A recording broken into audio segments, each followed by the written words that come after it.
to the Most High in heaven. Let us pray, and I will pray in English today. Our Father who art in heaven, Elohim Adonai El Shaddai, we come before thee because your children, your people of this very nation called Biafra, and everything in it belongs to you. We are not here today by accident.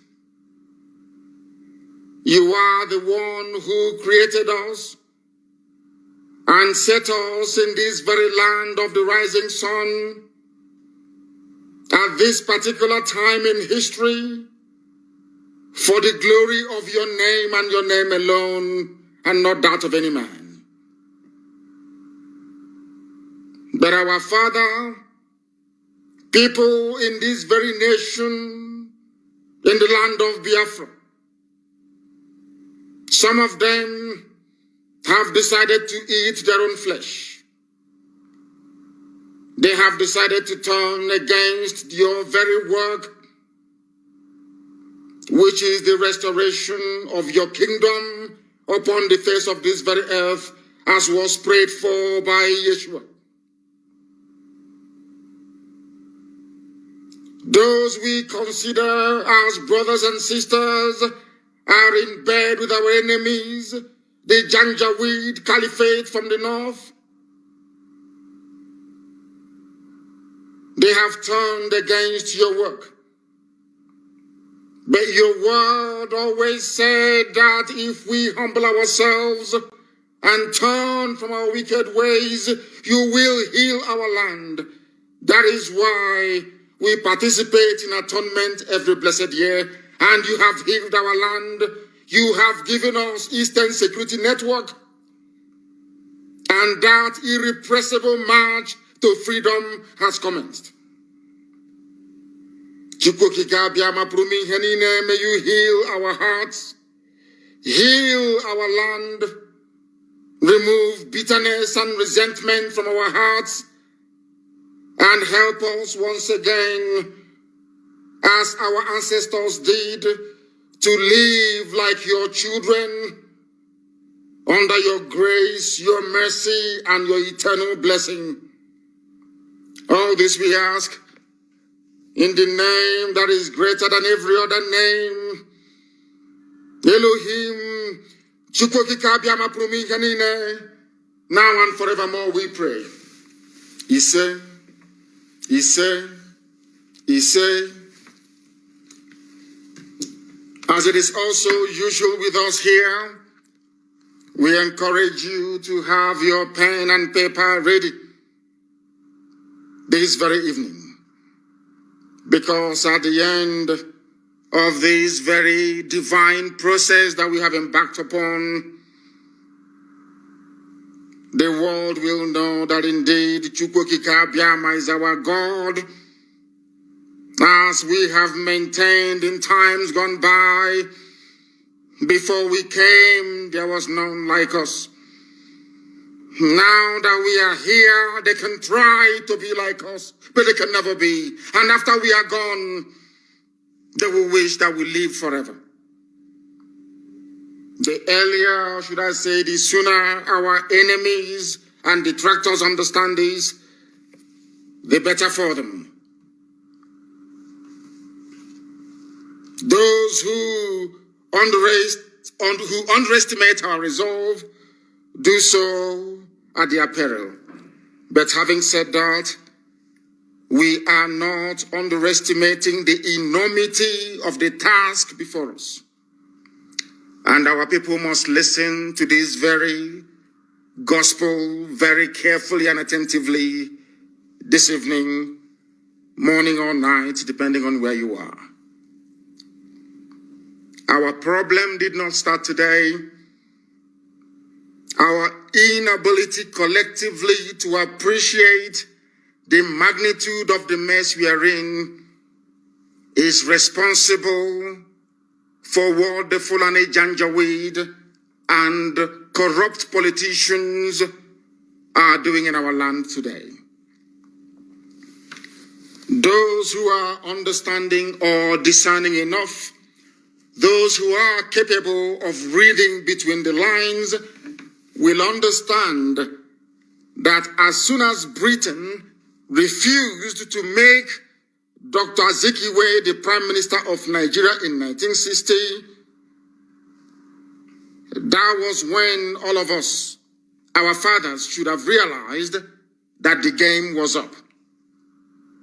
But because we never learned from history, that is why we are in the mess we are in today. That is why governors who are elected by the people will collude with our enemies from the north to transport our people to death camps in the northern part of the damnable Zoological Republic. That is why governors of the southeast will gang up and organize to invite Fulani killer army, a terrorist squad, to come into our land to kill us at will, because we never learned from history. Azikiwe is the only frontline nationalist in the whole of Africa not to be made the Prime Minister or President of a newly independent, of course, European-created enclave. Only Dr. Nnamdi Azikiwe in the whole of Africa. In fact, in the whole of the world.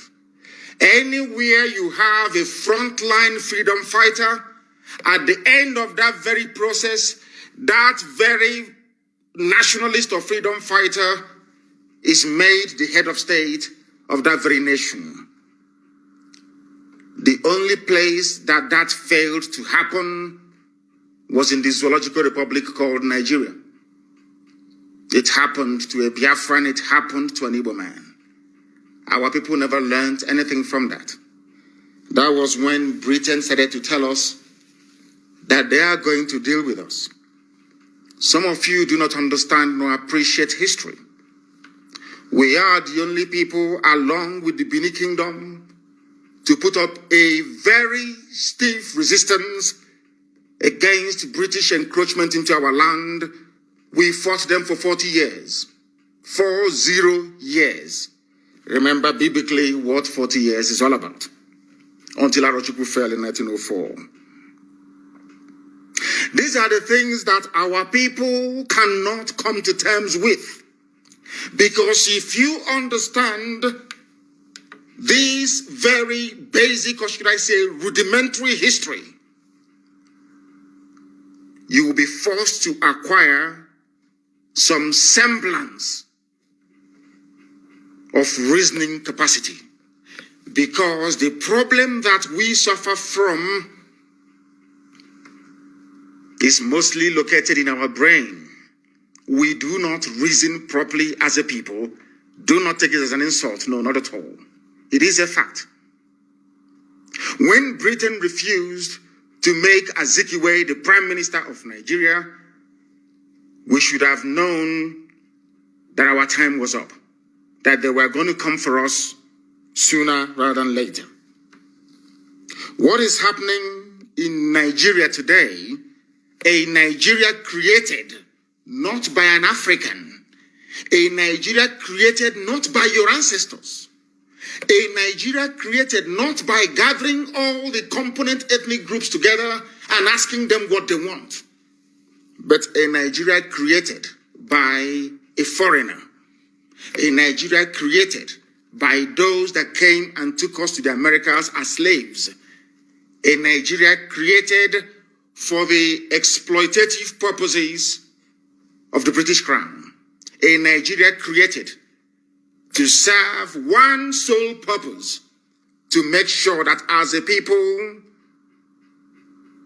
we will never ever see economic, political, nor social advancement. Because those that created the place that you call your country, Nigeria, never had your interest at heart. Sadly, I would say very, very sadly, African nationalists failed to understand this. They wanted to be kings and emperors in empires they themselves did not conquer nor create, but created by a white man to serve the purpose of draining not just our treasury, but our mental capacity forever and ever. What am I trying to say is that as long as Nigeria continues to exist, we would continue to be the last of the very last in the indices of human development right across this very planet Earth. There will be no freedom. You will not have the right to choose those that will represent you. If you remain in Nigeria, if the army doesn't kill you, the police will kill you. If the police doesn't kill you, Fulani terrorists will kill you. If they all fail to kill you, hunger and deprivation will kill you. There is only one solution: to kill Nigeria before Nigeria kills everybody else. What is happening in the zoo today is a very clever ploy by Britain. Not all British people, mind you, because there are wonderful people in Britain. But those that are referred to as neo-colonialists. Nigeria was designed to hold us down, everybody. It doesn't matter who you are. Even the Fulani that you think are having fun, most of their people are suffering and crying as well. Only if they can settle down and listen to this very gospel and the ones we have preached before now, they will begin to appreciate our magnanimity, because we want to save everybody, even beyond the borders of the zoo. We want to save every African man and woman, child, every black person right across this very planet Earth. If they are willing and able to learn, then we all are going to be free. The task is huge. It is enormous, because our enemies are sophisticated. They are embedded. They control the media. Sometimes they even determine the narrative. They can say that an innocent man is guilty and you all will swallow it. They can say that a guilty man is innocent and all of you will swallow it. That is why it is very, very critical that people are educated, that they understand what is confronting them and be able to develop the ability to counter every move of the enemy. As you all know very well, the zoo, the media, not just in the zoo, but all over the world, they have been bought over, as you all know, very, very clearly. If we fail to do something about our situation, we are all going to drown. We would all perish. Unless you are understanding and discerning enough, you will not know that you are in bondage in the zoo. Our approach to these issues, or should I say my prescription, is tough love, not warm words that get you nowhere. That is why we do things the way we do them. That is why we give you the truth raw. Some people say we are insulting them. Some say we are rude, we are arrogant. We accept. As long as you understand that the message we are seeking to pass across to humanity is the truth. We are the indigenous people of Biafra, IPOB, under oath, I should say, to restore Biafra. Some people, when you ask them what is their religion, they may tell you, we are Christians, we are Jews, we are all the rest of it, Islam, Buddhism, just name it. But we want the world to understand why we are fanatical about Biafra and willing to do even the undoable to ensure that Biafra is restored. Biafra to us is a religion. A religion. It is a way of reasoning and a way of life. We believe that the restoration of Biafra is not in the gift of man to give. No single man can ever give you Biafra. It's impossible. Biafra is the gift of the Most High Elohim to give. How we prepare and position ourselves on this very earth, both physically and spiritually, will determine if God will love us enough to give us his kingdom on the face of this very earth. That was why in his infinite mercy, Eastern Security Network was established to secure our land. And anybody foolish enough, anybody stupid enough to seek confrontation with us, as I have said previously, before you come to look for us, before you enter into our forest to perhaps die there, because you all will perish anyway. Look at Yemen, look at Somalia, and look at Syria. Let them be at the back of your minds. Whoever is charged with making that very decision to launch an armed confrontation against the Eastern Security Network. I'm saying this to the hearing of the whole world. As you all know me, I do not do anything in secret. Everything we do is out in the open. Anybody foolish enough, because I know the Janjaweed are very foolish. You know, the Fulani, they have what I call the mentality or the mindset of Mohammed Siad Barre, the erstwhile president of Somalia. They never reason, they never listen. They are not intelligent enough to understand when the end has come. The only people supporting them is Britain. And we are not going to fool ourselves. Britain does wield a very considerable clout. They are taking our oil in our land. Now they have found gold also in the north. So the zoo has never failed, not once in its entire, should I say, 60-year history, to serve the interest of our colonial masters, those that created us. People say God created. I said to them, you are very, very foolish. God never created Nigeria. A man and a woman did. They are mortal flesh and they are dead. The same way they died is how the zoo is going to die. Nobody can save Nigeria. Nobody can. Because it is written.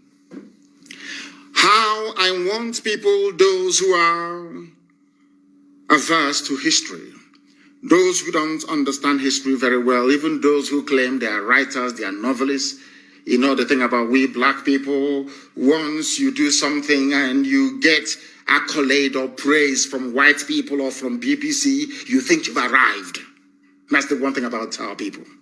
You think once they give you one award or the other, once a white man confers that legitimacy or validity on your work or your talent, you feel you've arrived. One major mistake that black people always make. Efforts to divide the East. How has it been possible to keep Nigeria as one, as a failed state that it is, as a terror-ravaged contraption that it is, as an abomination that it is? How have they managed to keep Nigeria together? Look no further than what happened during the End SARS protest. When I preach all the time and I say to black people that your mental weakness, your inability to reason properly is why you are suffering, they say it's an insult. No, it is not. They managed to divide those who are protesting by introducing two key elements they know will appeal to their primordial instincts. What are those? Religion and ethnicity. Let me tell you something you don't understand. That is the only instrument the Europeans had to divide and conquer Africa. What they did was to pass it on to the Fulani Janjaweed. And with the help of the Fulefus and traitors in our midst, in the entire South, both Yoruba and in Biafra, both in Oduduwa and in Biafra, it appears that they have managed to now gain the upper hand in the past decades. These continued efforts to divide the East, I can assure them tonight, has failed and will continue to fail. And I want our people from Igodomigodo to Bakassi, from Idoma land to Opobo to understand this. They come to you, they plead with you to amplify your ethnicity against one another. It's a very clever trick. Whereas over the years, if not since the coming of this Janjaweed Caliphate government of the late dead Buhari, before now, it was IPOB and Radio Biafra that made it possible for people to distinguish between a Fulani and a Hausa person. Before, I'm sure all of you go back to your history, you see Hausa Fulani. It was on this very platform, painstakingly, we lectured and educated people to understand that Hausa is different from Fulani. The same people who, they're like parasites. The same people who over the years, we are trying as much as possible to have this cohesion between Fulani and Hausa together as one political bloc. When they come to our land, they tell you you are Efik, you are a Bibio, you are a Jo, Izon, you are a Shekiri, you are Urobo. That you are different.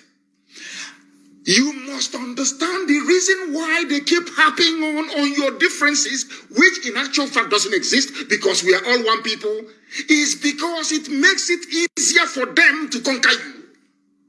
Common sense. They know that if you go to Migodo, Edo State, of course you do. They know that if they come together with Ishekiri, with Urobo, with Izon, with Igbo, with Idoma, with Igala, with Ibanke, everybody, when I say Igbo, I mean Ibanke as well. They know it becomes impossible to penetrate. We become free people. For them to succeed is a very clever ploy, which unfortunately Yoruba media is in support of. And I have warned them repeatedly. I have warned my Yoruba brethren repeatedly that this double game you are playing will consume you. And today they are in Yoruba land killing and taking over their forests. If not for the bravery of Eastern Security Network, I do not think for once that Amotekun would have had the balls, or should I say the courage, to confront Fulani headsmen in their forests. Understand this very cleverly. What they do is very simple. They come to your land as they have done with Hope Uzodinma in Imo State. As we understand they have done with George Obiozo this evening. They plant your leaders for you. Your leaders who cannot rise up to challenge their hegemony. That is where I give Yoruba land some credence, or should I say some credit. Because they have not allowed themselves to become as divided and damaged as the East is. Can you imagine for 1 second? I ask you to ponder this for a second. A Fulani governor is interested in relocating all Fulanis across the Sahel into Nigeria, so that the Fulanis can have a country they can call their own home. In the East, there is a governor. Despite being an Igbo man, speaking Igbo, raised as in Igbo setting, he's saying he's not Igbo. I just want, for one, I don't know how to explain this so that people can understand it. I just want for 1 second for people to sit down and ponder this. It's a very simple, it's not a conundrum, it's very easy to untangle.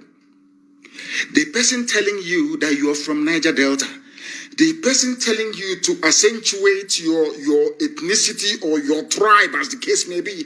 The person telling you that you are not related to an Igbo man. The person telling you that you are not Biafra. The person telling you that Efik is different from even Ibibio. Ibibio is different from Anang. The same man telling you this is bringing his brothers and sisters from Senegambia, from Mali, from Niger, as Fulani headsmen, as bandits, as terrorists, to come into our country, into our space, to take it over.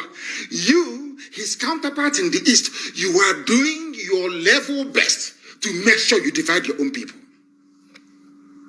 And when you go to some of these people, they will tell you that divided we fall, united we stand. And that was a very clever thing they did. And that was how they managed to divide us, weakening us and making it easier for them to plant Hopos or them without election as Imo State governor, and now to plant George Obiozo as Ohaneze president. I'll get to that later on. Britain knew that the light of Africa will come from the land of Biafra. They all know it all over the world. As I told you earlier, 2 years ago, I told you that I was at a meeting with UN officials in Geneva. And one of them said to me, it is not that we don't talk about Biafra or want our member states or nations to understand what is going on in the land of Biafra. But as soon as we mention the word Biafra, they all get up and walk away from the room. I announced it here live on this very platform, Radio Biafra. Some of you didn't actually absorb it. Some of you don't know the obstacle that Biafra is facing. You think Biafra is easy to get. No, it is not. No, not at all. The enemies we have outside is uncountable. Not because we have done anything wrong, but because Britain realized that with Biafra existing as a free nation, that every black person around the world will become free. They understand that. It's just like when you go to a stream and you don't want people to drink the water coming from that very stream. You go to the source of the water and you pollute it. Because if you come downstream and you pollute it, people can still go to the middle or even to the front to go and fetch clean water. So if you don't want people to drink from a particular stream, you pollute it from the source. They know that the source of freedom for black people, both those in North America, those in South America, those even in Papua New Guinea, those everywhere around the world, they know that Biafra is the key. A free Biafra means that black people all over the world will become free. That was why I said that Biafra is the last miracle. I want you to understand this. All of these obstacles cannot stop us from getting Biafra. It cannot. Instead, it emboldens us. Because the more difficult the process of emancipation, the more enjoyable the outcome when finally freedom comes. If we don't do something, I'm telling everybody, both those in the Middle Belt, those in Yoruba land, go and write down everything I have said in the past. Try and, compare it to what is happening now. You see that we have always been right. If we do not act now, we will become more fragmented. They will conquer us and extinguish us from the face of the earth. As I told you, the Hausa race no longer exists, only by language. Hausa people have nothing now as we speak. They have nothing, only their language. Hausa people no longer have any discernible political system. They have no hold over their future or their lives. They can answer Malam all they like, but their traditional rulers forever and ever will remain an emir. And an emir is a Fulani. In other words, apart from the language, it has now dawned on them. That is why Fulani have now taken to the front seat. And you cannot hear Hausa people even complaining. They know they are finished. They know they are gone. How did they succeed in doing this? Even before the white man came, the Fulani succeeded in dividing the Hausa peasants from their kings, deceived them, took Sokoto from them, and the rest of Hausa land. The only place they couldn't take is present-day Borno, and you can see how they're fighting tooth and nail to take it. Kanu Borno said no. And they're fighting, and they are free, of course, to a limited extent. That is what we all need to do. Therefore, anybody who comes to you to preach one Nigeria, you must go back to educate that very fool. I keep saying it. Anybody who believes in one Nigeria cannot be regarded as an educated person. For the very simple reason, I wrote this a few days ago. You cannot claim to be equal to a white man. A white man can come to Africa to create a country for you, black people in Africa, which means that all of you are incapable of creating a country for yourselves. That is what it means. You have surrendered your future to them. That's number one, for those who believe in one Nigeria. Number two, if you have any self-worth, any self-respect, any regard for human dignity, there is no way you will allow somebody to come all the way from Europe to build a country for you in Africa. I'll give you a very simple example. There is a place called India. I'm sure that some of you know that India used to be comprised of, I think it's Bangladesh, India itself, Pakistan, Kashmir, and is it Bengal? But this is how human beings reason. And the selfishness you have in the Nigerian political system today did not start today. It started from Azikiwe, Awolowo, and Tafawa Balewa, or should I say Ahmadu Bello. It didn't start today. Selfishness. Why do I say selfishness? Because in India, where you have people, or should I say leaders that loved their people, what did they do? What did they do, I ask you? Upon Britain leaving India, they came together and said, we are not compatible. India, you are predominantly Hindu people. We in Pakistan, we are predominantly Muslims. There is no way we can coexist in the same country. So they sat down and decided to partition upon independence. Any sensible being, which we thought that Dr. Zikiwe was, should have realized, because the Sadwana of Sokoto told him, Ahmadu Bello told him that we are incompatible. Awolowo said the same thing, that Nigeria is a contraption. You cannot force people to be together. They all knew that Nigeria was unworkable in 1957, 58, 59, 19. They all knew. Exactly with what is happening today, despite knowing that Nigeria was unworkable, because they are going to answer President, the Prime Minister. They will have beautiful houses in Ikoyi, in VI. They will be lording it over other people. They decided, out of expediency, to go for the rubbish that Britain created for them. And today, is India doing well? Pakistan, that is now offering to come and help the zoo to fight insurgency.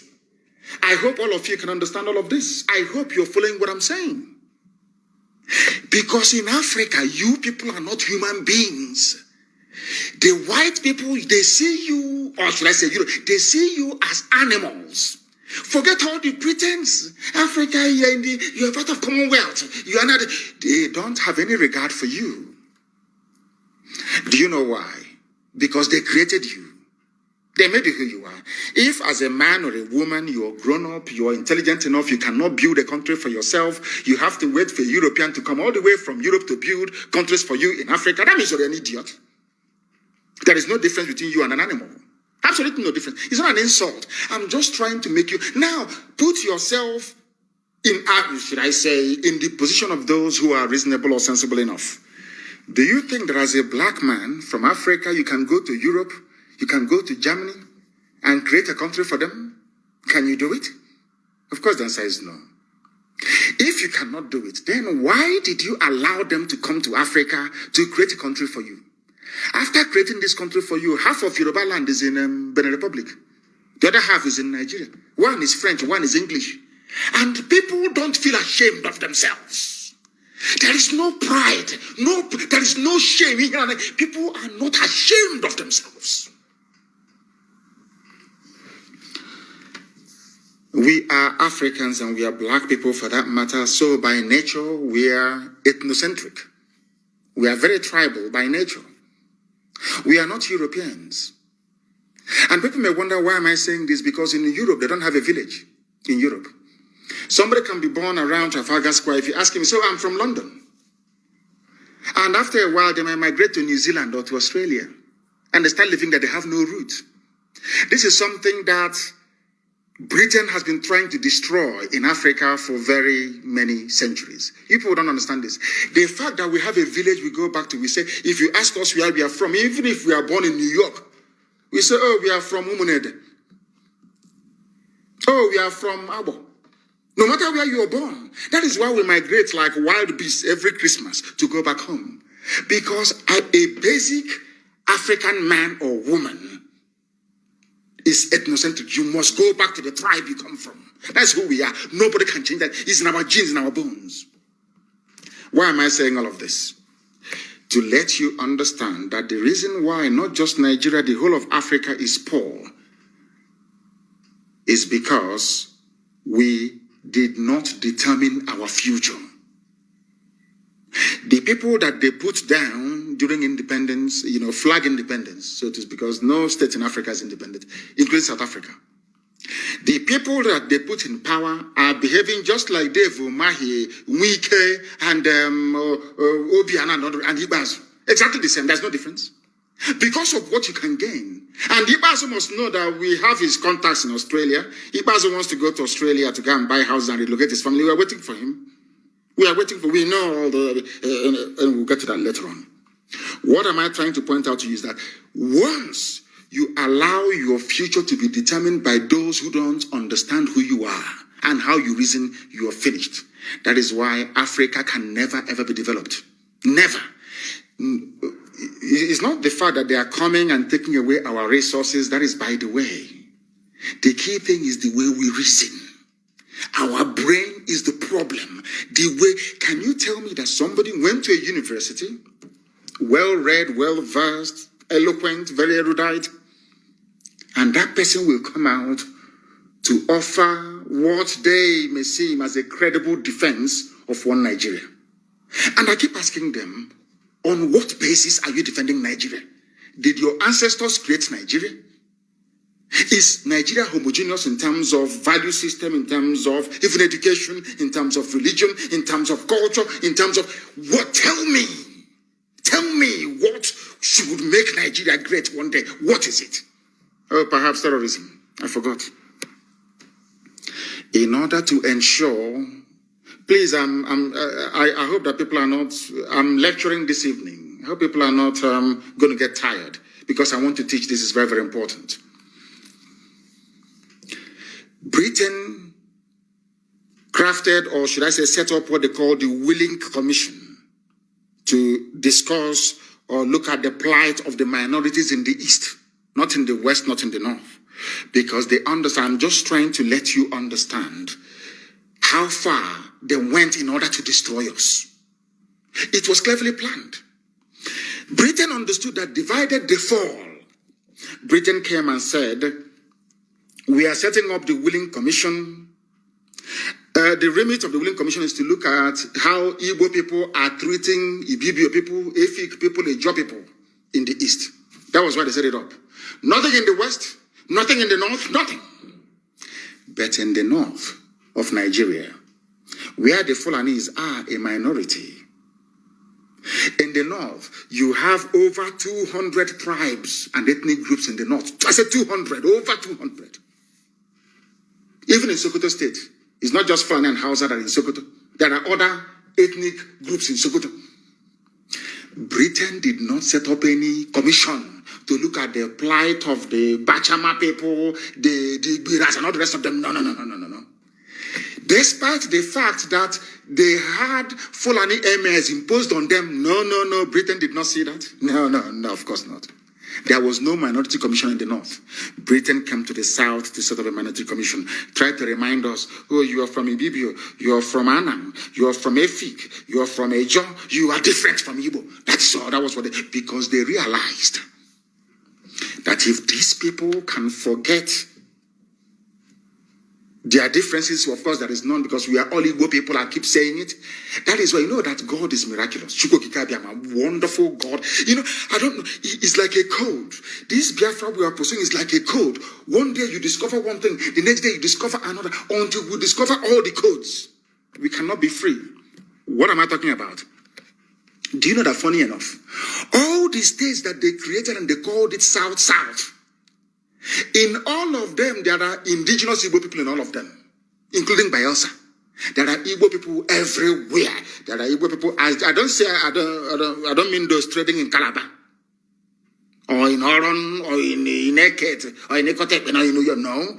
I said indigenous. They are part and parcel of Benue State, part and parcel of Kogi State, part and parcel of Edo State, part and parcel of every state, the so-called South, there are Igbo people everywhere.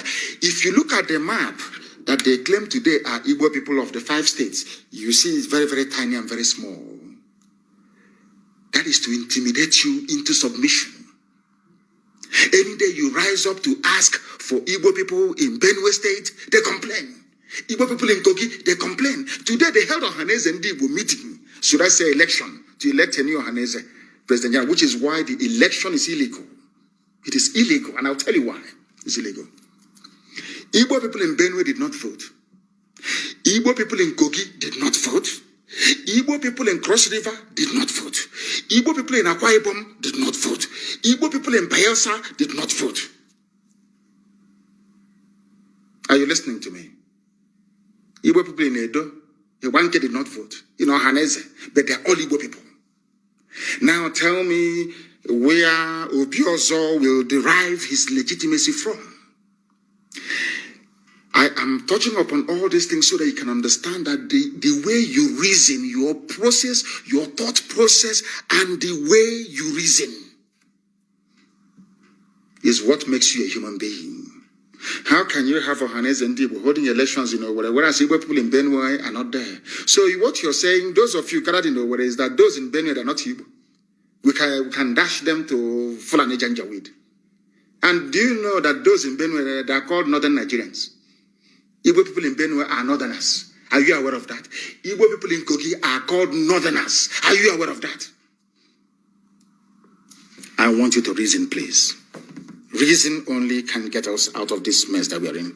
Britain set up the Willing Commission to divide us in the East, and they did. Our failure to realize that we are one people is why we are suffering today. Of course, I admit, and let me also apologize tonight live on air to people of Efik. Nnamdi Azikiwe removed Dr. Eyoeta as the head of government business in Enugu when they kicked him out of Ibadan, Yoruba land.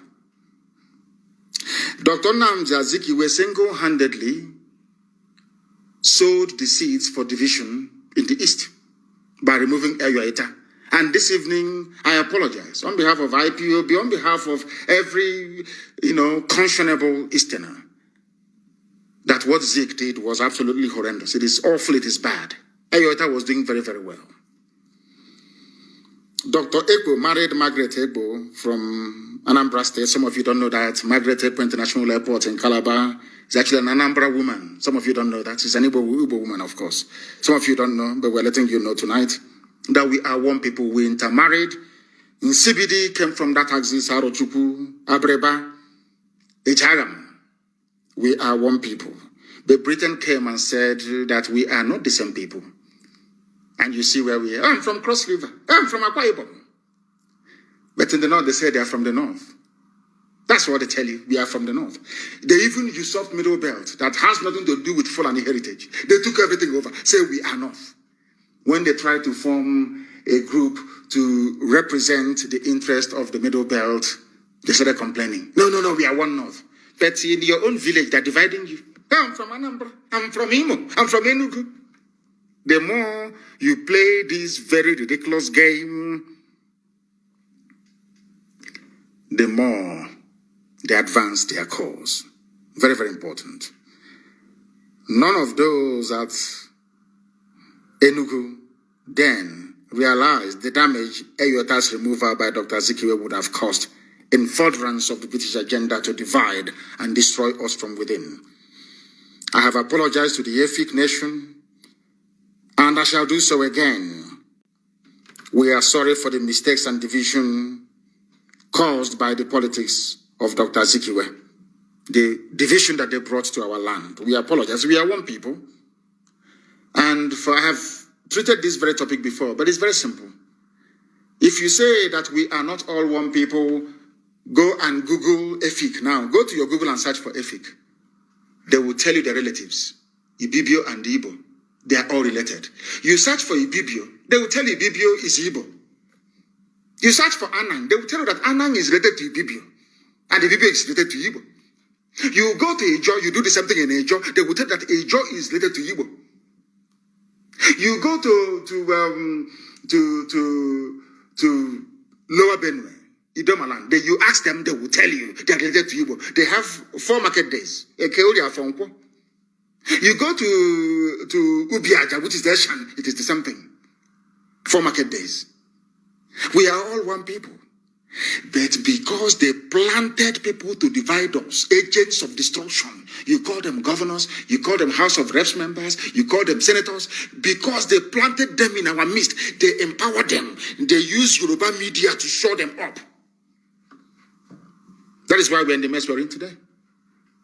In actual fact, we are all one people. I said, don't take my word for it. Simply go to Google and Google Ejo. You will see their relatives that we see. We see Igbo there. Who is your relative? Is it not somebody who you're close to by blood?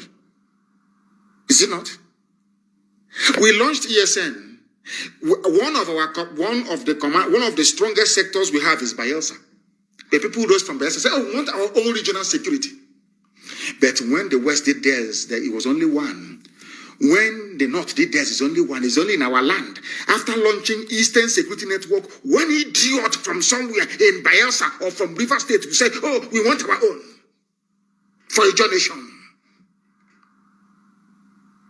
Is this either inferiority complex, or these people are acting a script written by their Fulani Janjaweed masters? I want you to understand this very clearly. Now, there is another thing that these guys have cleverly done, which some of you don't understand, but I will tell you tonight. And I, of course, we and our Duduwa people, we have a very great understanding. They know I have a lot of respect for them and regard for their history and what they have managed to accomplish. But there is one aspect of Yoruba people that you cannot reform. They are journalists, they are media. They are horrible. You know me, I speak the truth.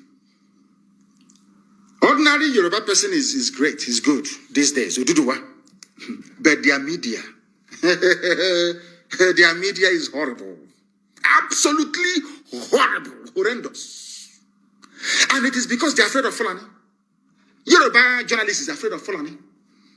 Or should I say they're trying to protect their interest because they know that 2023, in every likelihood, they may rig Tinubu into office. But I want to remind them of this, please. Very, very important. Because anytime Yoruba newspaper writes about IPOB or Mazi Nnamdi Kanu, my humble self, they will say proscribed, proscribed, proscribed. In other words, some people feel that they have something to gain from Nigeria over and above their well-being, their safety, their honor, and their dignity. I have never seen any Yoruba newspaper campaign for the designation of Miyetti Allah as a terrorist group. None whatsoever. Because if we are still talking about one Nigeria, maybe one day it will be our turn to go back to Asarok again. One of the hottest regions that experienced the end SARS protest is Yoruba land. And for very good reason, for that matter. But Obasanjo was in Asarok for 8 years. Did your lives improve? Jonathan was in office for 6 years. Go to Bayelsa and see how horrible life is there. Yaradua was in office. Today, go to Katsina. The late Buhari, and in whose name this present fraud is in Asarok now. Go to Katsina. Are they not kidnapping people? But I keep saying this, that people don't understand it. It's very simple logic. People prefer US visa, Canadian visa, New Zealand visa, Australian visa, Schengen visa, British visa, to living in the zoo.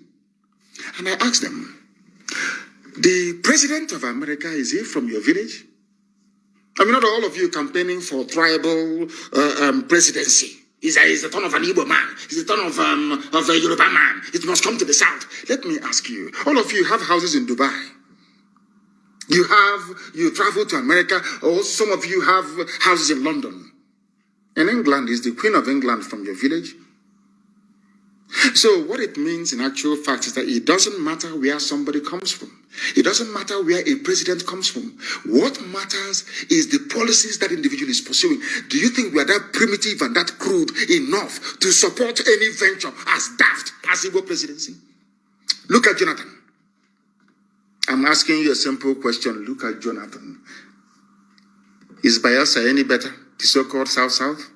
Look at Yoruba land.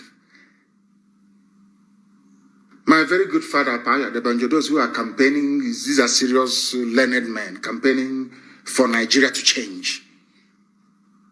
But they had their own son. Obasanjo was there for 8 years. They created billionaires like Otedola, and Adenuga had their own glow. Obasanjo empowered a few people to become billionaires, that's all. An ordinary Yoruba man or woman is suffering the same way an ordinary Biafran man and woman is suffering, the same way an ordinary Middle Belt man and woman is suffering, the same way even Hausa man is suffering and woman, even Fulani is suffering. Do you understand what I'm saying? Do you understand what I'm saying? You allowed them to divide you. I remember NSAS very well. Shoyinka was talking about it a few days ago. You know, when you come out for a revolution, you must go to the end. No revolution is pretty. Before next time, of course, there's going to be protests next, and we are going to lead it. When next you are planning to come out to protest, before you do so, go and study the history of revolution. Russian Revolution, French Revolution, the Commonwealth, which is Cromwell's revolution in England, and George Washington's revolution in America. You can even read Chairman Mao's revolution. They are not pretty. They are not pleasant, I'm telling you. If you think that revolution is that you come out on the street, you dance to musicians. Because you have seen Flavor, you have seen other musicians, you think that it's going to be a carnival, jamboree. No, it is not. They are only starting it. When the revolution failed was when Yoruba media allowed themselves to be used because they thought that should Nigeria collapse, Tinubu will not be president in 2023. That's all. So they kept writing. They kept writing. They introduced ethnicity. They brought in tribe. They brought in religion. They kept pumping your brain with rubbish, with nonsense every blessed day. Because you were not mentally tuned or tough enough to realize that in every revolution, things are very, very difficult. Because you failed to understand this. That was why you messed up. Everybody went home. You started looking for bags of rice, bags of beans. I'm sure that some of you have finished those palliative bills that got 1 carton of Indomie. The palliative is gone. And you're still in pain and in suffering. Had we remained on the streets, forgotten about palliatives, remained on the streets, by now the zoo would have collapsed. But But you know Yoruba media, they would like you to blame somebody. You want to blame. There has to be somebody to blame. Oh, he's a Nnamdi Kanu. Oh, he made a broadcast. Stupid idiots. As if during revolution there's no broadcast. Go and read Chairman Mao in China, the Cultural Revolution. Go and read about the Bolsheviks in Russia. Go and read about Oliver Cromwell. Oliver Cromwell caught the King of England, King Charles I, and cut off his head. You know what he said to Charles before he killed him? I want to prove to you that your blood is not blue but red like ours. I want to prove to you that you're a human being like all of us here. Oliver Cromwell cut off the head of a crowned king of Europe, King Charles I of England. Can you imagine people going to Asarok to cut off the head of this little boy from Yusuf Mohammed from Niger Republic? Media, what they write, oh my God. So a revolution is not pretty. If you're not prepared mentally for a revolution, then don't come out. People were saying that we are breaking into prisons and releasing people during the NSAS revolution. I said, why not? In France today, they celebrate the Bastille Day. Bastille was a prison. When the revolution started, the people went to the prison and they let every inmate out. That is called the revolution. You don't know. Oh, they went to prison. They're releasing prisoners, hoodlums and hoodlums. Idiots. They failed to realize that it was a revolution. A revolution.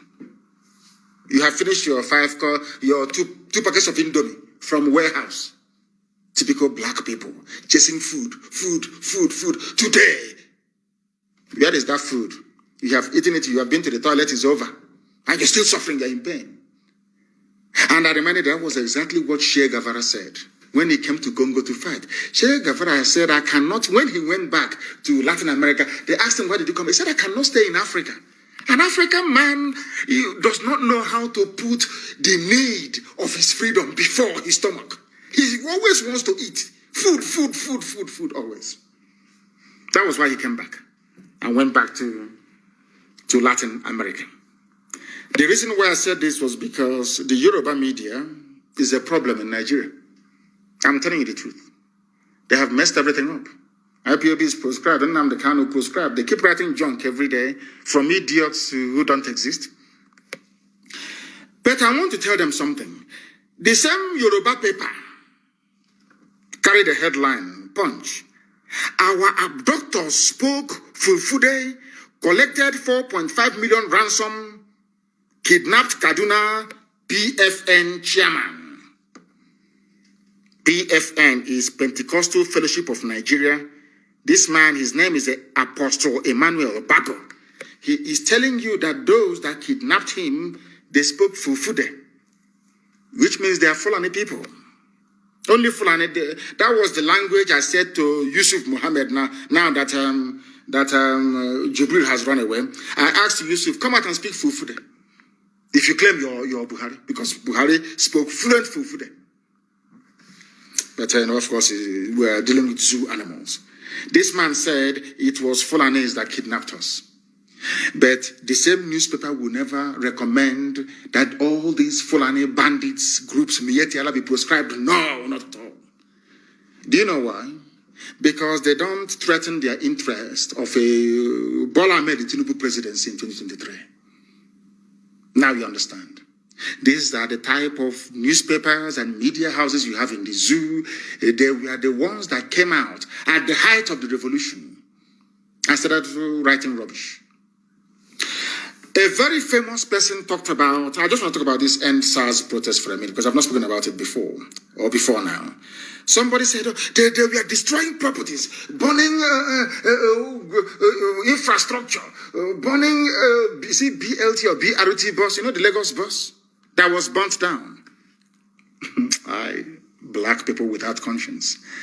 My response to those individuals is this. They use those buses to transport thugs from Mushi to protest sites to Lekki Tollgate to go and kill and attack peaceful protesters. That was why that very depot was burnt down. But when they write this, they are drunk. They never go to the beginning. It's just like DSS, who are every day they keep writing rubbish. Of course, Punch and all these other stupid newspapers, they keep helping them writing rubbish every blessed day. About how I jumped bail, how Nnamdi Kanu is a fugitive.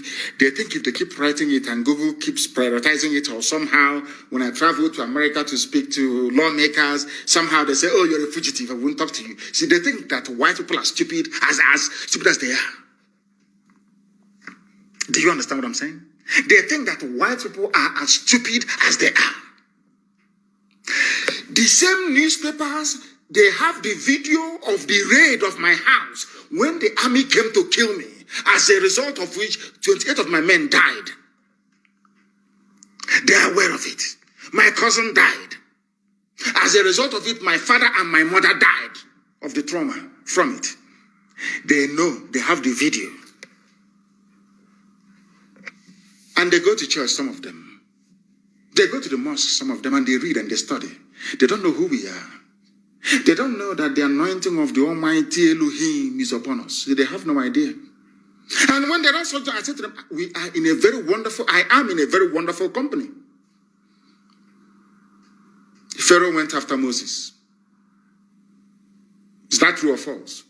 Herod went after baby Jesus. Joseph and Mary took Jesus to Egypt. They fled to Egypt. Prophet Muhammad fled from Mecca to Medina. So I'm in a very wonderful company, you see. Those with the anointing of God, that is how it is. You come to kill them, you cannot kill them.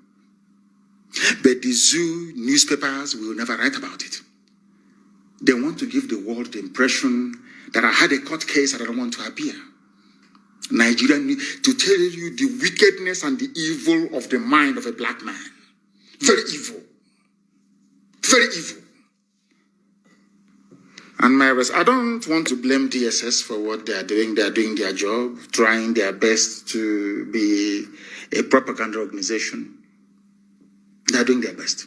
But I want to let them understand, the newspapers in the zoo, Vanguard, Punch, and all these idiots writing junk all the time, that I am in a very good company. When they talk about those who escaped or who survived the state-sponsored assassination, when you mention Moses, you mention Jesus, you mention Prophet Muhammad, then you mention Nnamdi Kanu. Now you understand it, don't you? Those who are killing and abducting you in Kaduna are Fulani people, according to Apostle Emmanuel Bako. But out of fear and timidity, Yoruba newspapers will not write about or write against Fulani Janjaweedism, because they want a pot of porridge in 2023 with Tinubu presidency. Typical black people.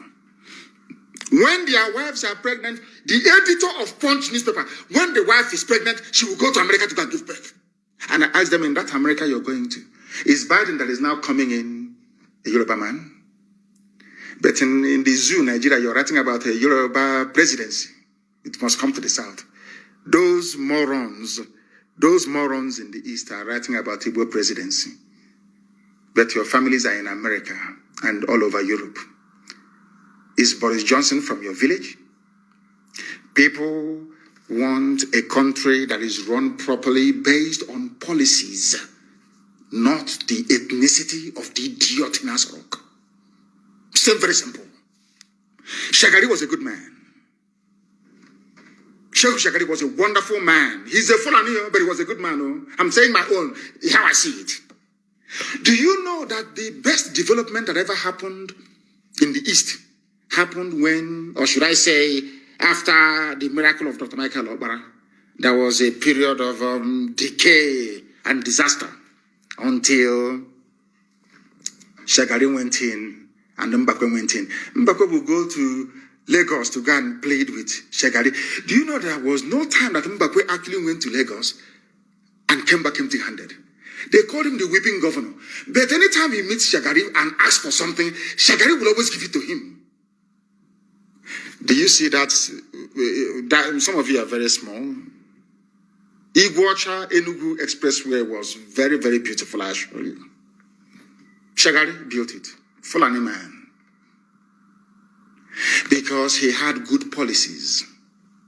It didn't matter who was in Asorok or in Dodam Barracks or whatever, the State House or whatever. Rubbish, they called it then. The policies were good. Even when Mbakwe asked us to pay survival levy to build Imo State port, everybody did. You can see that Mbakwe was working. It was actually a Yoruba man, the last military administrator of Imo State before Mbakwe took over. It was him that started the Zinachi clay factory. A Yoruba man, a military administrator of Imo State. You know what this man did? This man, they have the same ceramic factory in his village in Yoruba land. I've forgotten his village. But go and Google it. The last military administrator handed over to Mbakwe. The man said, oh, I have this factory in my village. It's very good. Oh, they use clay. They make bricks. They make roof tiles. They make everything. It's wonderful. Oh, now I am the military governor of Imo State. I want to do something here. The man actually started the project in Ezinachi. A Yoruba man. Yoruba military governor of Imo State. And what am I trying to prove? That it doesn't matter where you come from. The policies you pursue is what matters. A Yoruba man started the very beautiful Ezinachi factory. Mbakwe completed it. And some idiots ruined it. Turned everything upside down. Look at it today. It's moribund. What am I saying? That people must stand up to say the truth. When you see the truth, you must speak it. You know, we are black people. Some of us are very demonic. We are possessed by a demon of greed, envy, hatred, and jealousy. It's in us. We are black people. Nobody can take it away from us. Some people must be envious. They must be jealous. They must have hatred in them. They must be horrible. That is who they are. You can't change them. But what we are preaching this very evening is that no Fulani group has been proscribed. The wretched chattering classes in the zoo, infrastructure, and I asked them which building is good in the zoo in Lagos that was destroyed. They said, oh, Sanwo-Olu went to show Yusuf Mohammed in Asorok the progress they're making. What buildings do you have? When you go to Dubai, you will bow in shame. What things do you have? I ask you. You have nothing. Absolutely nothing. And the revolution must come back. It will come back, of course. But not revolution to save. If, I have said it before, if people gather, if by the time Soyinka and even Tinubu was campaigning for Sovereign National Conference in pre-1999, the Third Republic, that they actually sat down and people voted for a new constitution. Who am I? I'm a Democrat. Who am I to say no to Nigeria? I can't say no to Nigeria because even our own people voted for it. But nobody voted for Nigeria. Lugard came with Flora Shaw after drinking champagne in the evening. She was drunk. And she said, darling, why don't we call people niggers? They are niggers. It's Nigeria. And they say, Nigeria. And that's your name. And you're not ashamed of yourselves. Very sad indeed. Blind is UG, black. When it comes to IPOB, even Igbo Biafran journalists will be at the forefront of condemnation, but when Fulani attack you, kill you, molest you, rape you, cut off your heads, nothing, you can't hear from them. All in an effort to tarnish the very beautiful, how should I say, impeccable image of the largest mass movement on the face of this very earth. IPOB, the largest in the whole world, by none. You saw men when they came out. Camp 1, Camp 2, Camp 3, men. And as I wrote yesterday, and I will remind them today, if you're looking for us, please, if you're looking for Eastern Security Network, go into your nearest forest. And you get that answer that you're looking for. When people want to destroy us, they come into us and to look for traitors. Somebody wrote, some tribes can betray you 45%. But an Igbo betrayer is 100% betrayal. That is why you have them in Edo State, in Kogi State, in Benue State, everywhere, scattered everywhere. They come and they say to you, oh, you are only 5 southeastern states, Igbo states, 5 southeastern states. And the idiots stupidly agreed. They're leaving their brothers and sisters, and you think that God will be happy with you. And there's something happened in Israel. You know, when I'm going to make this comparison between Biafra and Israel, most people don't understand it. There's something happened in Israel. Do you know why Israel fell? Do you know why the Babylonians and the Romans took over Israel completely and destroyed them? Because in their stupidity, they were divided between the northern kingdom and southern kingdom. Together as one Israel, militarily, they were very, very strong. After the death of Solomon, I think somebody said, I've forgotten his name, to your tent, O Israel, after fighting a war and winning it. To your tents, O Israel. Israel was divided into two. The northern kingdom, Samaria, and the southern kingdom, Judea. And the enemies came and picked them off. It took them 2,000 years to recover from that stupidity. 2,000 years to recover from it. They come to our land. They go to Anioma. They say Anioma is not Igbo. Even the name Anioma is Igbo. They say they're not Igbo. The idiots will agree. Some of them, not all of them. They go to Ikwere land. People who are from Unkwere. Very clean and clear. Answering Igbo names. We care, Mechi, everything. Hell, we are Niger Delta. We're not Igbo. Tell us what Niger Delta means. The idiot cannot tell you. Instead, he will hand over his brothers and sisters to Fulani Janjaweed to slaughter. The same thing that happened to Israel. It's all over the place. And the enemies came and took them over. What I'm saying to you is this. If not for IPOB, believe you me, by now, some of you will be answering Musa and Amina. I'm telling you, before God and man. We are the ones that stopped them in Ebonyi. All the years I've been telling you, we've been stopping them. You didn't believe me, did you? It's only now that we are now proving to the world what we can do. They cannot take Ebonyi State. Omahi is a madman. They can't take Ebonyi State. We will all die there. They can't take Ebonyi State. And they know it anyway. They know. If you stand in our way, you will go down. Today they gave you another Janjaweed slave as your Hanese president. He doesn't know where he's coming from. He doesn't know where he's going. His job is to make sure that Fulani settlements continues in our land. He's a learned man. He claims he's a professor. He was the ambassador to USA, ambassador to Israel. And I asked him in Israel, who are the founding fathers in Israel? Who created Israel? Modern day Israel. Of course, it's God Almighty in heaven. Who created USA? God Almighty in heaven. He served in places where God created all those nations. He's coming back to support a project that was created by a man, a mortal flesh, and named by a woman. And he's a professor. And he plans to support his good friend, Ibrahim Gambari. You know, they're very close. I don't know how Fulani Janjaweed managed to do this to us. They always speak idiots. They get Yoruba papers and some Igbo stupid journalists to write about them glowingly, and that's it. Apex Igbo organization is basically an extension of Fulani Yetiala Janjaweed organization. They kill your children. You cannot come together to form a security outfit. You want to do it state by state. But everywhere else, people band together as a region to float security outfit. Now that we have done that thing you weren't able to do, to support it is a problem. Because the masters in the north will be upset. They'll be very, very angry. Now you see how stupid some of them are. But some of you may still go ahead and support them. That is your business. The Ohanese election is illegitimate and cannot be recognized anywhere in the world. Instead, I'm canvassing very seriously for World Igbo Congress to take over the affairs of doing what is social, cultural, whatever, of Igbo people. That is my preference, and that's what I will push for. That World Igbo Congress should rise to the plate and do the needful. They must do the needful, because Ohanese will kill all of us. I'm telling the truth. These people are evil. They have the money, they give them money, they pay the Vanguard correspondent in Enugu. They pay Guardian correspondent in Owerri to write Apex. Meanwhile, we are all dying. The Fulanis have installed Obiozo, their stooge.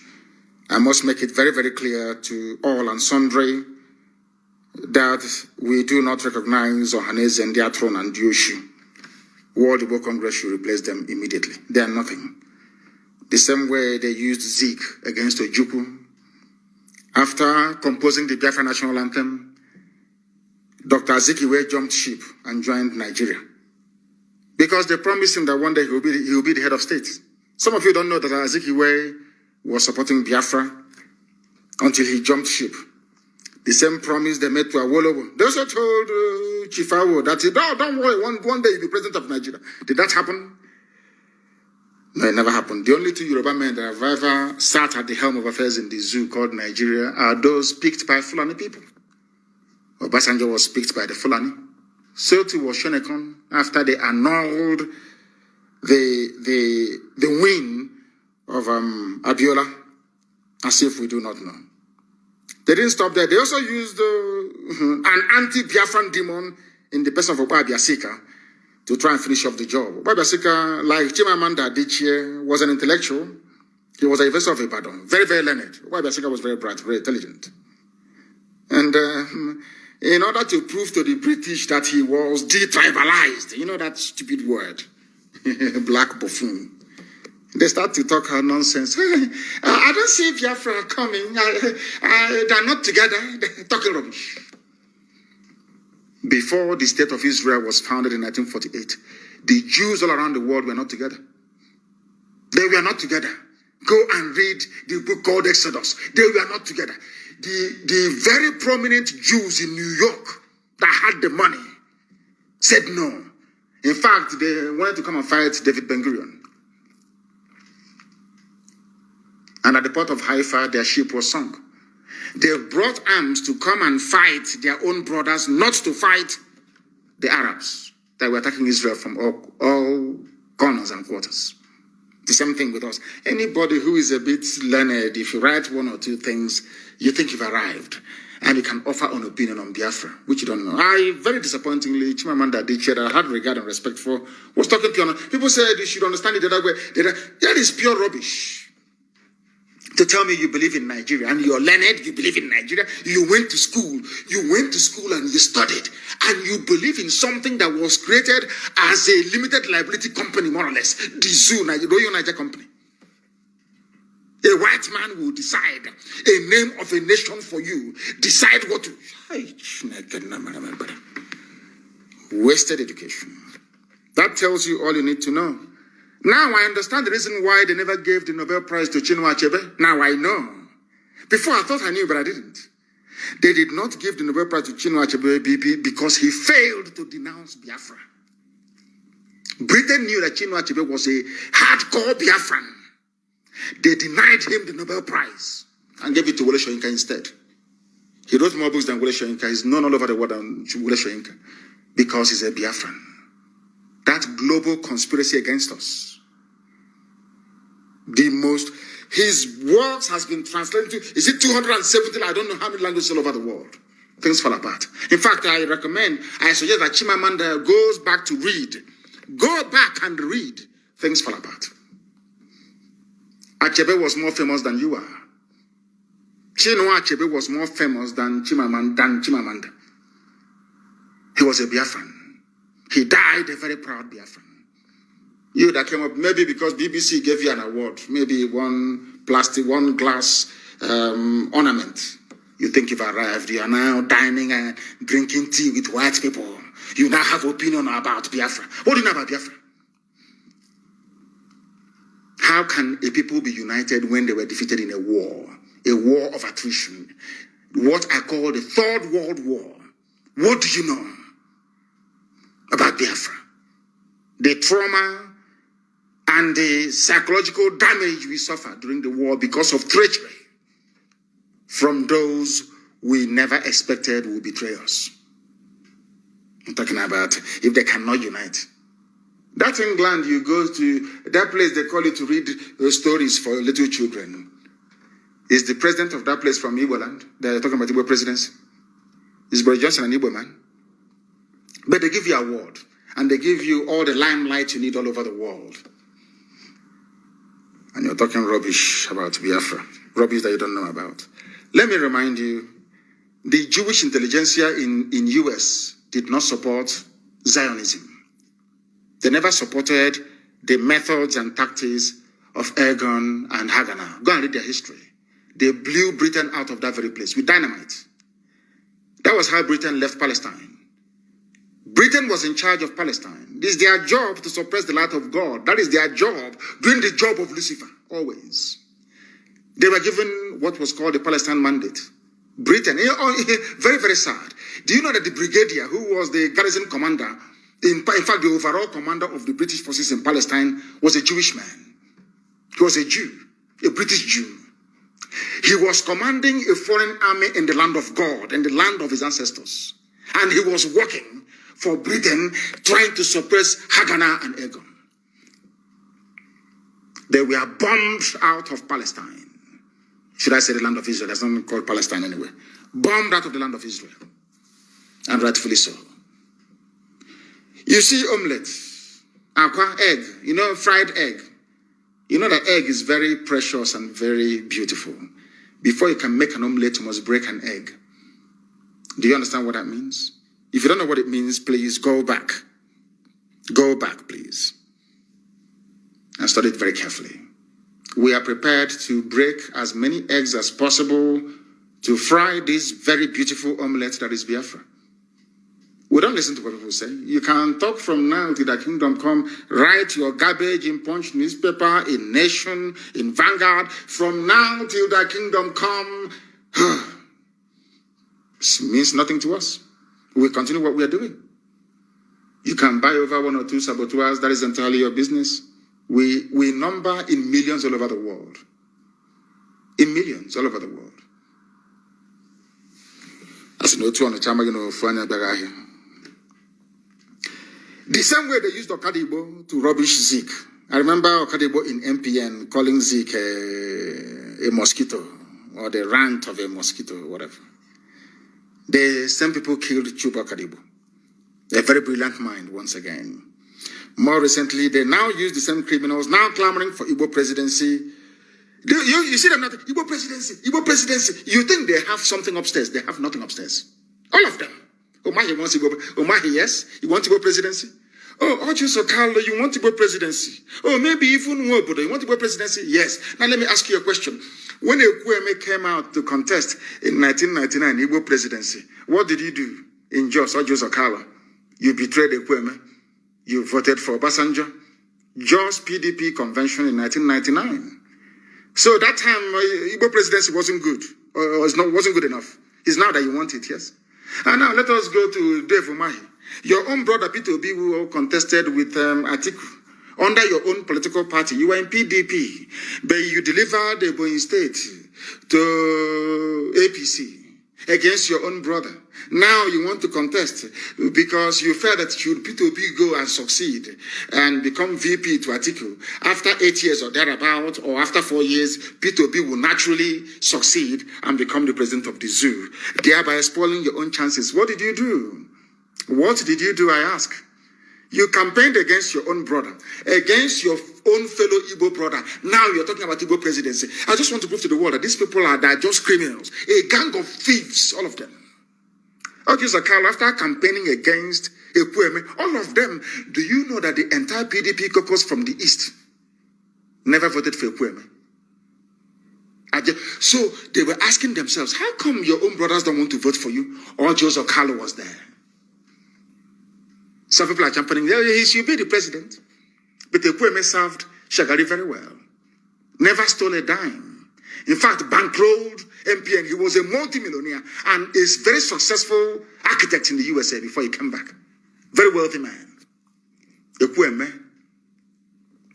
Ojuso Carlo, did you vote for Ekwueme in 1999? Now that you're campaigning for Igbo presidency, was Ekwueme running for Igbo presidency? Dave Umahi, Igbo presidency is our turn. When your brother Peter Obi was campaigning, did you campaign for him? Did you vote for him? Despite the fact that he is your brother in the same political party. That is why all this your nonsensical Igbo presidency is dead on arrival. When we were doing Biafra, did you support anybody? Instead, you call the army to come and kill us. And now you want us, you want to go to Abuja. You send their force now, they'll bring they'll bomb everybody to death. They are Igbo presidency, useless set of idiots, traitors and betrayers. Jim Nwobodo, in 1999 in Jos, you were speaking Hausa against your own brother, Ekwueme. You were speaking Hausa. In Jos in 1999, you campaigned against your brother. Now you're talking about Igbo presidency. Dear me. Igbo presidency will there. Useless people. There is something I want to tell all of you. We hope, pray, and know that Biafra will come, or the zoo will be destroyed before 2023. Of course, everybody knows that. It's given. COVID-19 saved them last year. We won't save them again. This year, the vaccine is out. Instead of an Igbo man to be the president, or Yoruba for that matter, let Fulani continue. It is called Mirina Mohuana Manna Yupu. Since you people prefer to be slaves, because if we allow any of you idiots to enter into Asarok, after about 4 or 5 years or 6, Fulani will take it back for eternity. You would have benefited from your own wickedness and evil. So you know what is going to happen? If Fulani are smart enough, they should continue. Everyone saw what happened all over the world. The rigging of election these days is just is given. It is no longer a big deal. As long as you're proclaimed the winner, that's it. If Fulani are very smart, they will continue in office. They will continue in the zoo, in their zoo. Of course, we are living. We're not going to stay there. That is why you don't want to support Biafra. Because of presidency. So you and your friends can now be eating money. You buy your own houses in Dubai. You want to be like Atiku. You want to be like, your wife want to be like, what's her name? Aisha. Flying private jet to Dubai for shopping. Meanwhile, we are dying.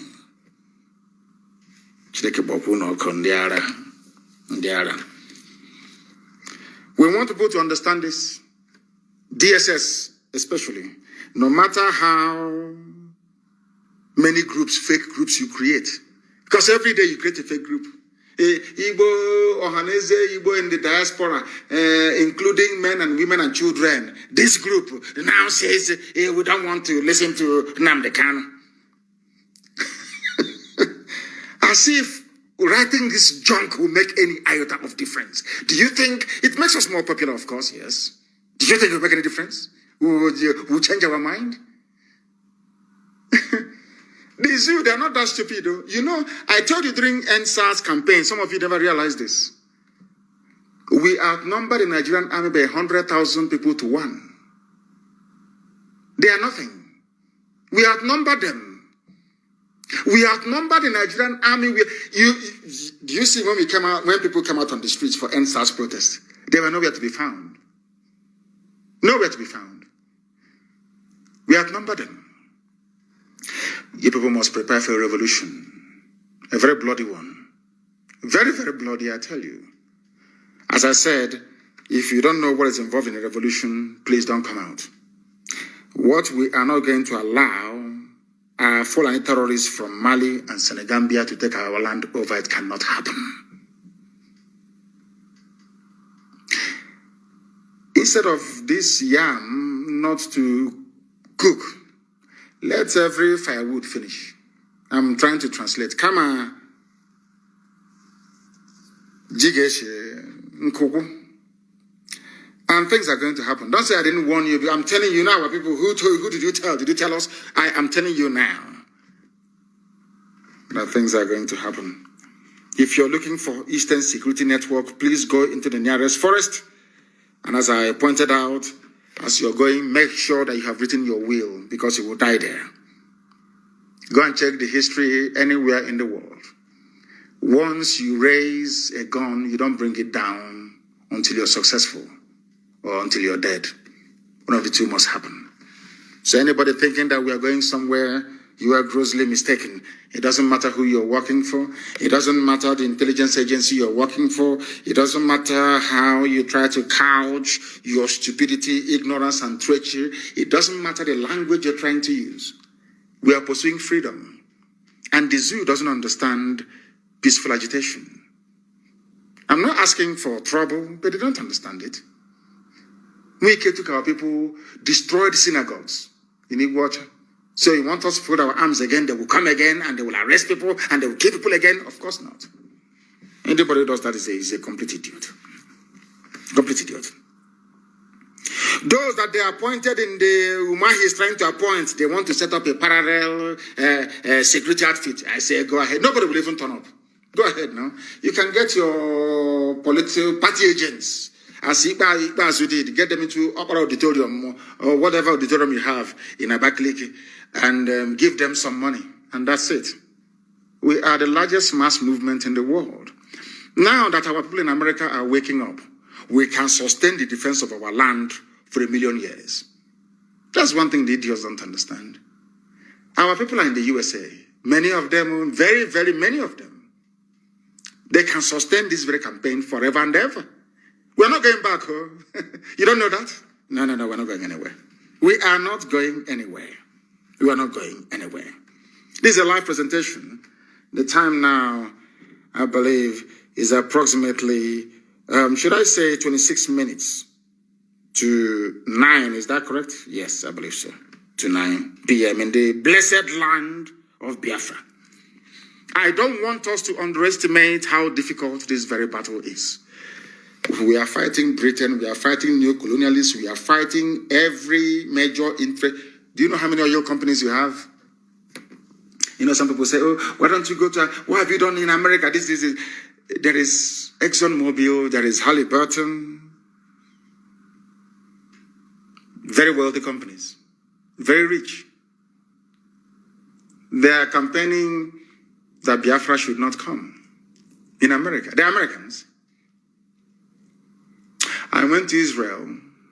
Some Israeli businessmen that have dealings with the zoo, making so much money from the zoo. After attending a meeting at the Knesset, they'll go to Knesset and they'll talk to Israeli lawmakers. The same lawmakers that I have spoken to, they will go to Israel and be speaking to Israeli lawmakers, asking them not to support IPOB, not to support me. Israeli businessmen, because they're making money from the zoo. Do you know that in Italy, Ajib was writing to a judge in Italy, telling the judge not to grant IPOB family members asylum in Italy? Ajib Petrol that you have in Biafra land. Because they think that once Biafra comes, that we, at least if we'll put meter and ask them to pay for what they're taking from our land. They don't want it. Britain doesn't want it. Do you know how many enemies we are fighting? Do you have an idea? How many enemies we are confronting every blessed day? I want you to go to Google now and type in IPOB. You will see some stupid news. Even go to Biafra now. There's news about Jello Biafra that is on Biafran page. Do you know that they paid Vanguard, Nation newspaper, Punch, and Sun? Do you know that they gave them very huge amounts of money in December to attack us and to attack Eastern Security Network? Go to Google now and type in Nnamdi Kanu on your Google search. All the news about me is about this group is said no to ESN, repatriating Nnamdi Kanu. All bad news. They give money to, they paid Google as well. They give money to Vanguard and to Punch and all these idiots. They write their junk. Then they boost it. They go to Google and ask them to boost it. So when you search on Nnamdi, if I go to your office to speak to you, of course, if your secretary books an appointment to see me, the first thing they will do is to go on Google to say, let's find out who this person is. They will see all that news. You don't know that's what they're doing? You people, I don't actually think that our people understand the enormity of this very task. They think it's easy. That was why some people gave up and started building hotels. With the money they gave them to fight for Biafra, they started building hotels. Because they know how difficult it is. They know it. Because how about our own people? Even those who are working for BBC. People don't know the mess we are in. But by the special grace of the Most High Elohim, we have defeated all our enemies. They know how determined we are. They know how resolute we are. They know we're not going to back down. They understand that very well. So maybe they're trying to end their pay. These are journalists that went to school, that read about ethics. Most of them are Biafrans. They're Igbo. But they still write against us. Not that they don't like what we are doing, but because having this UG, black people, demonic. If they see road, they want to take the bush. But we are not giving up. A lot of people are banking on us. Not just Biafrans, but right across the zoo and beyond. People listen to us all over the world. They tell me, they write to me, they tell me, they listen to you. We listen to you all the time. We listen to Radio Biafra. What you people are doing is marvelous. Keep doing it.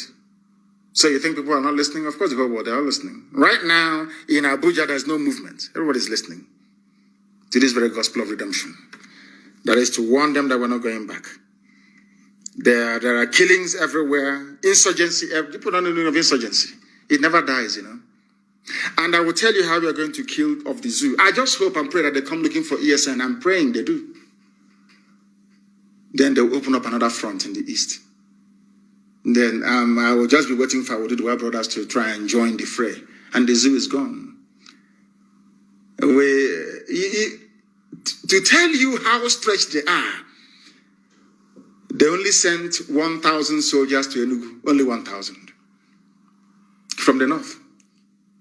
In every barracks you have in our land, they're not up to 1,000 soldiers in them.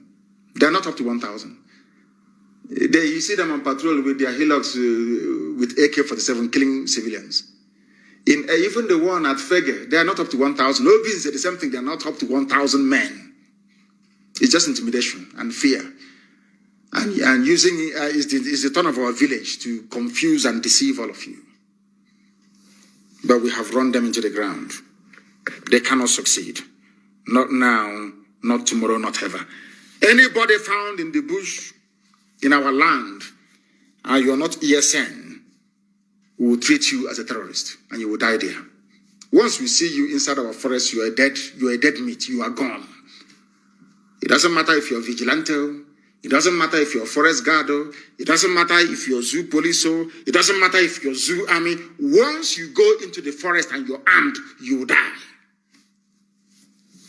Don't say I didn't warn you. The zoo police can be moving about in their cities, that's their business. We don't have a problem with that. They can do their joint patrol in the city. We are looking for terrorists in the bush. If we find you there, we will treat you as one. We treat you as one. Simple as that.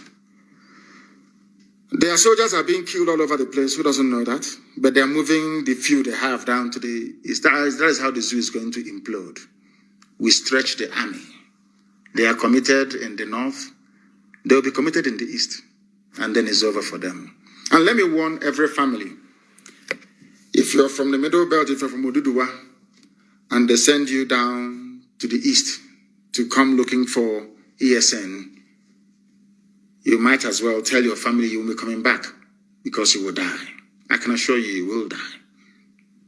God is my witness, you will die there. Ask those that came before you. Ask them those they sent before, where are they?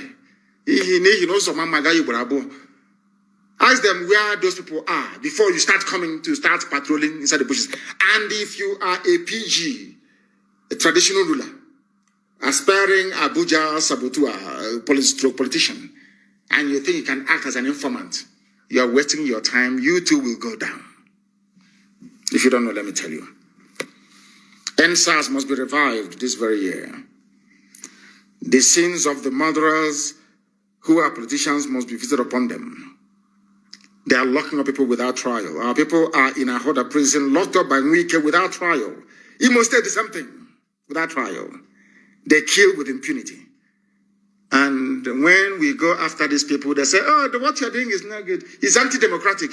But to pick up somebody's child or husband and lock them up for 2 years is not a crime.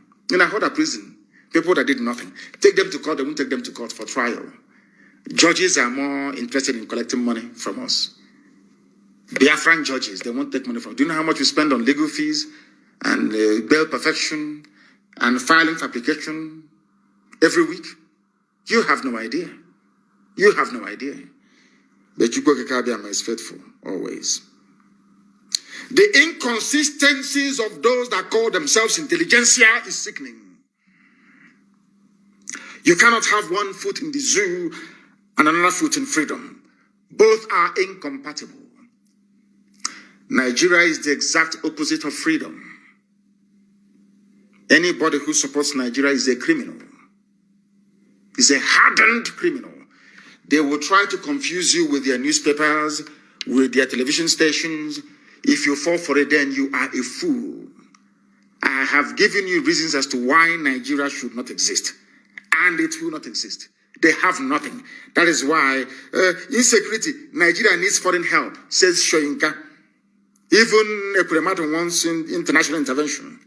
Fulani herdsmen have taken over Ondo State, according to Pastor Giwa. Shoyinka is a learned man. He's asking for the preservation of one Nigeria. And I told you that they have an army that cannot fight. Their army can only kill civilians. I'm telling you the truth. That is why I'm very glad that ESN is armed. Because they are even Shoyinka, Nigeria, be patriotic. They are asking for foreign help. But when it comes to killing civilians, you don't ask for foreign help. I told you before, Nigeria never defeated Biafra. Britain, Russia, Egypt, and OAU did. Nigeria cannot defeat ordinary ragtag band of insurgents in the north who are badly educated. How can you confront ESN that has a major number of them are graduates? How can you do that? When what we use, we produce ourselves. How can you defeat such an army? An army of volunteers. How can you defeat them? I'm asking you, how? Where can you even find them to defeat? I feel sorry for the zoo, honestly. I feel sorry for the zoo. Again, on another note, a lot of people are asking us if they can be part of the Sub Africa app, and I say no to it until we determine who set it up and for what purpose. They can do what is called data harvesting. They can harvest your data and give it and sell it to the zoo. Please be very careful. There are other platforms that our people are developing, and they gave me one to broadcast this very evening. I wasn't able to do that, but as we go forward, maybe during my next broadcast, we're going to use it. During my next broadcast, we are going to use it. It was sent to me. They did very well. They did very, very well by sending it to me. And as we move forward, I do hope and pray that we'll be able to use it. What is the name called again? It is called MateTweet.com. MateTweet.com. I think it is one of us that developed it. People have been asking us to develop something. We have developed something. And MateTweet.com. Go and register there. It's called MateTweet. It's MateTweet.com. MateTweet.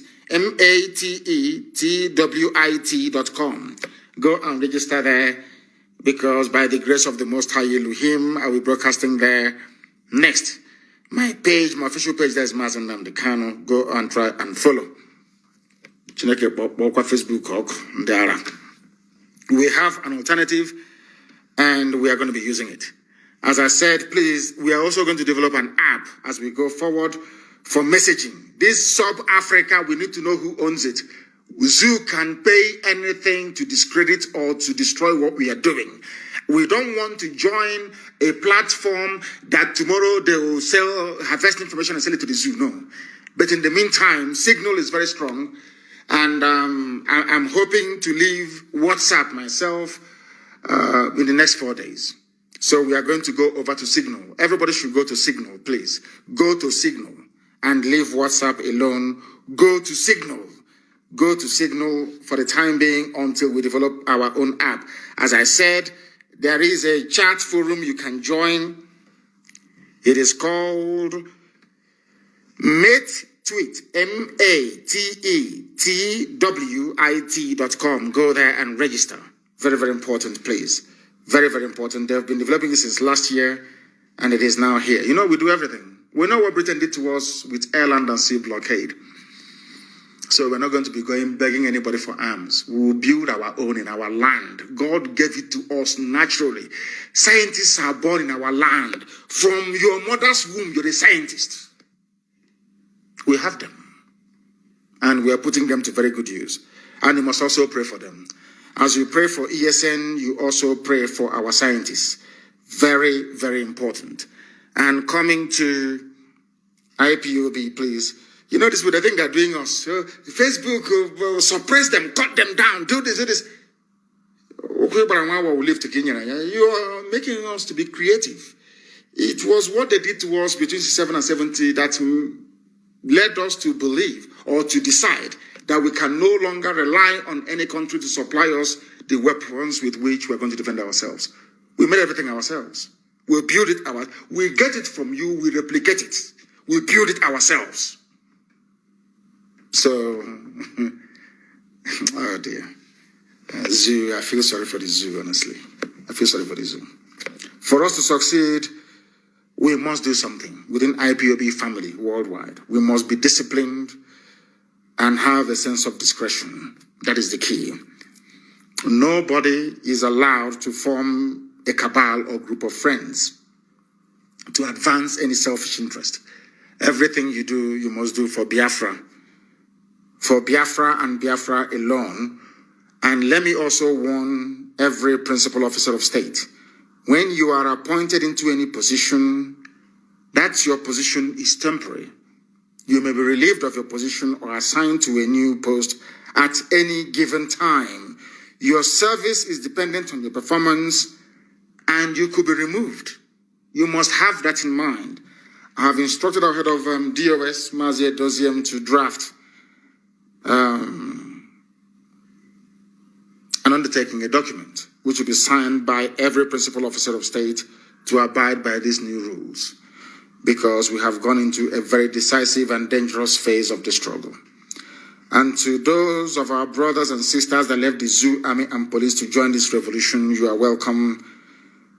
But you must understand that what we run is a highly disciplined volunteer army. Volunteers only, please. And we don't want the very ill discipline and character of a zoo soldier to contaminate what we have in us already. We are highly disciplined. If we eat, you don't know. If we don't eat, you will not know. People running around and sending out voice messages and voice notes, I don't want to hear of such again. Our volunteers don't do that. We are highly disciplined. If you're leaving the zoo army to come and join us, you must also develop the mind of a volunteer. I will also instruct Mazi Edoziem. We have appointed our officers to take charge of affairs in the USA. A memo will go out to that effect in the coming days. America and Canada will be divided into provinces. Each of the provinces, or should I say regions, will be independent. There will not be any national coordinator for the US because it's too big. Neither will we have one for Canada because it's too big.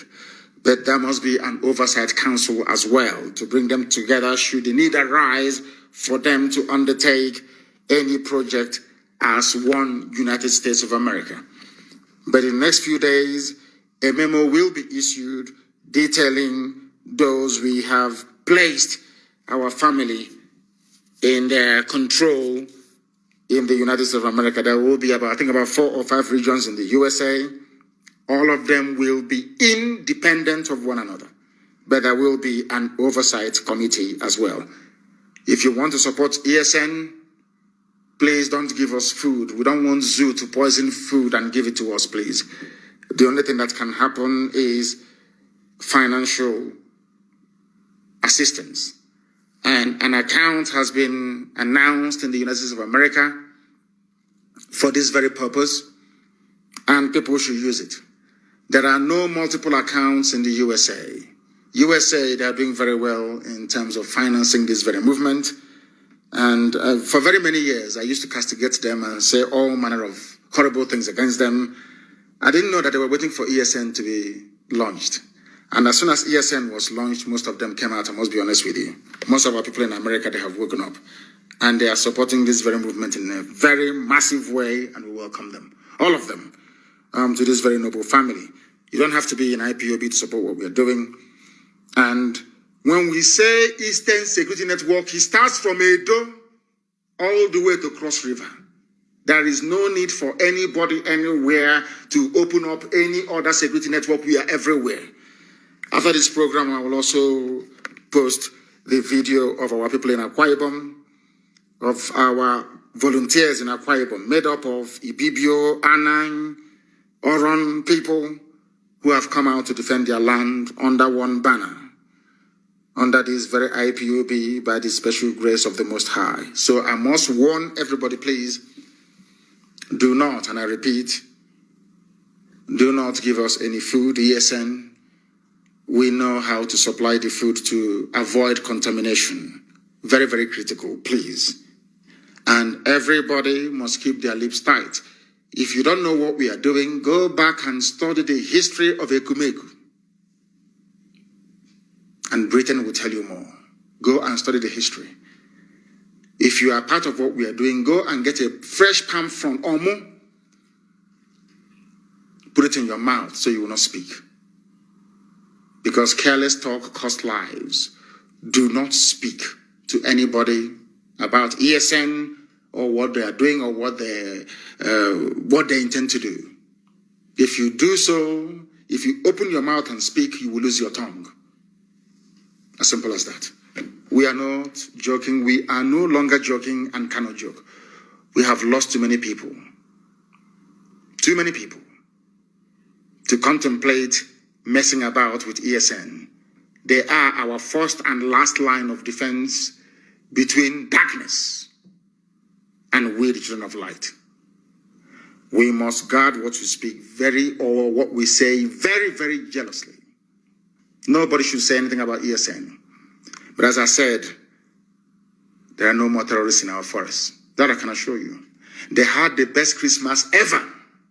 They carried some of them, even the actors and the actresses, they all came back home. Because they knew that ESN is there. Forget about their stupid propaganda. There was one stupid police, is it the IG of police that said that ESN, see how foolish they are? ESN is propaganda. Oh dear me, propaganda of 10,000 men. And counting. I said to them, if you say we don't exist, go into the forest. On that note, we have come to the end of our broadcast this very evening. And I continue to pray for this very noble family. Ceaselessly, 7 times a day, I do not fail. The devil will come in every guise to discourage you. That's what they want to do. But if you ask Satan, what is the alternative to Biafra? Even Satan cannot answer because Zoo is a failed state. They will recruit all the Asabo from everywhere and fund them. Ojukwu faced worse than what we are facing today. Yet he held out for 3 years. Talk less of when we are able to match them, toe to toe. We can fight for 1,000 years, I can assure you. I thank you all for listening, wherever you are. I pray for the blessing and mercy of the Most High upon each and every one of you. We are not just fighting for Biafra. We are fighting for everybody who is oppressed in Nigeria. Everybody, if you feel that you're oppressed, we are fighting for you. And eventually, we all are going to be set free, not through any might of ours, but by the very special grace of the Most High Elohim. And on that note, we've come to the end of our program today. Do not forget what Biafra means to us. Biafra is our religion. And here on radio, Biafra is where we worship. Because Elohim is our God. From me, from here, with all the love in my heart, good evening.